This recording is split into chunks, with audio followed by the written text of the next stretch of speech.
Well, with that, let's jump into the 7th replay of the day here. It's going to be CJ Ross versus Valently. Are you guys ready to start this next match here? Yes, sir. Let's go. All right, we're going to press that select button in 3, 2, 1. I'm going to pass off the casting to our casting team of Shoefly Ply and Be Best Teammaker. Take it away. All right, hello, welcome back. It's going to be Valently versus Insanitarium right now. I'm just going to call him Insanitarium from now on at this point. It's an easier name to look up. And right now, Valently going with a very interesting Tier 1 build. It's going to be lizards, moles, and pigeons, backed up by snakes with a wolf. Meanwhile, Insanitarium going to go with a pretty usual build that we see from him. No buildings on his side, though.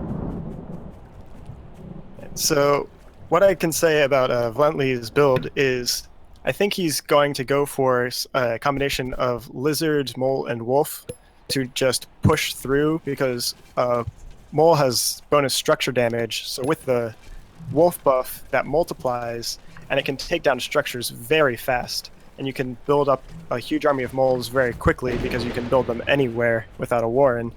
So you might just go for a surprise attack with the mole wolf with some extra lizards to back that up. All right. Hello? Oh, yeah. Hello? Yeah. Okay, I'm just going to... As we move on the match, it looks like Valently going to go with a very aggressive 3 lizard warren here on 6 farms right now. Meanwhile, in Sanitarium, he has 8 farms, going to get his 2 squirrel warrens up. But it looks like Valently is going to commit to this very aggressive attack here, as he's going to bring his lizards down to the bottom very, very shortly. Yeah, by the time he gets his lizards up there, though, Insanitarium is going to have a comparable number of squirrels, so Valently is building a mole to supplement his forces. We'll see if it will be able to do much, and he just brings the lizards in and realizes that Insanitarium has enough squirrels and isn't able to push in, and just gets a few picked off for free, and he has to run away. And he has to bring back in and fight. All right, here we go. The engagement once more. The lizards are all going to get picked off. Sanitarium's going to take that as a win. And now he's at a big disadvantage because he held off his farms, and he's had this 2-farm deficit for a long time.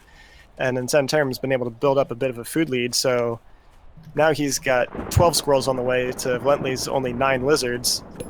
And he's got even more than that because he had a huge amount of food built up, and now he's putting down a skunk warren, or rather a chameleon warren. He's changed his mind right there. So Valently's got a large uphill battle to climb now as he's trying to catch up in economy.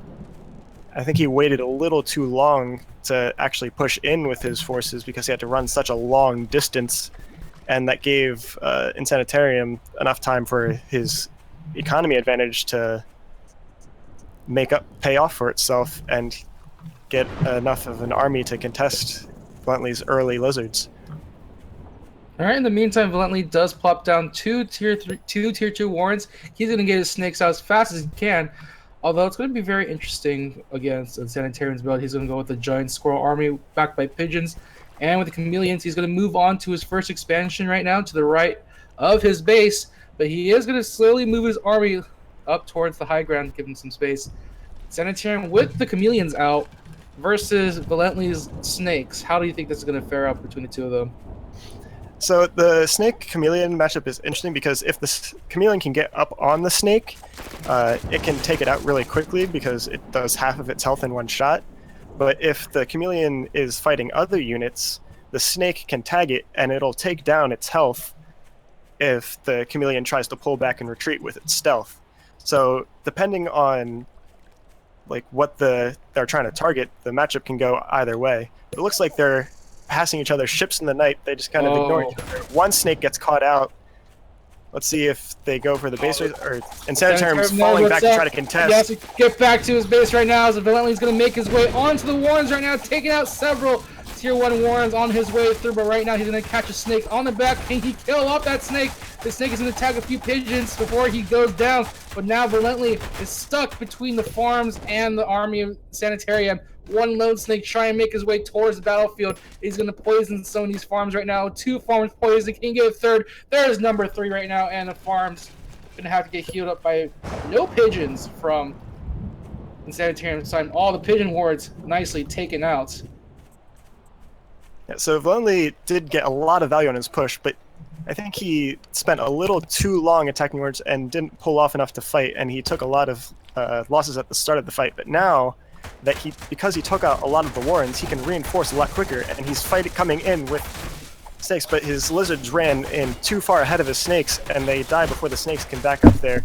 And the chameleons take them out, but he's got a lot of units poisoned, and they're going to die.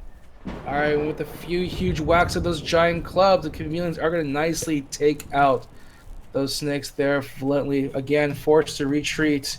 He sells off. He had to sell off 1 tier 2 warren earlier. Does he have to think about selling off another? He's only living on 4 farms right now.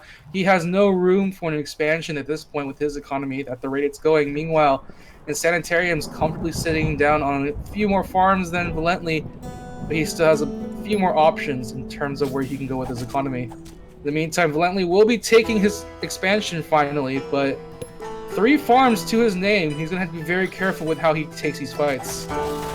And here comes another engagement right now between Valently and Insanitarium as we go. The poison being laid down on a few units of the squirrels, tanking most of the damage. The lizards try to go around, but they're not really doing much damage. The squirrel army just takes out all of Valently's units. He only has 1 lizard spawning, and this expansion is going to be done for. Yeah, I think this is going to be game here. Valently only has 2 farms left, and Insanitarium has a good cohort of units, but he's going to regroup right now, heal up his units with his pigeons, and just make sure he has... Oh, there's a surrender. That's going to be the GG from Valently. He can't fight anymore. No more farms on his side as Insanitarium takes the win. Ladies and gentlemen of the panel, what do you guys think of that match? I'm thinking the first thing that I see is those pigeons from Insanitarium really made a difference. Almost hard countering the snakes in that last matchup. Of course, those pigeons heal at 1 per second, which is the same rate as snakes do damage.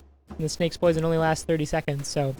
I want to point out that in this particular match, the pigeons didn't do all that much, because their warren got taken out in the middle of the game.